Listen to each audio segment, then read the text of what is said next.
খোদার কসম, এটা এই আয়াত আমি যেটা পড়ছি, আল্লাহ বলছে আমার রাত গভীরে আমার তাহাজ্জুদের সেজদা দেয়, রাত্রি নিশীতে আমি আল্লাহকে সেজদা দিয়ে আমারে ডাকে, আমার কাছে মুনাজাত করে, আর দিনের আলোতে আমার দেওয়া রিজিক থেকে,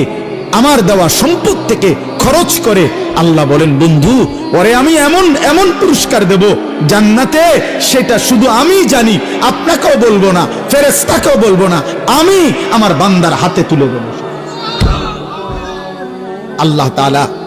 কোরআনুল কারীমের মধ্যে প্রশংসা করছে আল্লাহর ওই বান্দাদেরকে, যে নামাজের ওয়াক্তে রাত্রি গভীরে আমার যে বান্দারা বিছানা থেকে আলাদা হয়ে যায় আর আমি আল্লাহকে সেজদা দেয়, আমারে ডাকে ভয় আর আশা নিয়ে,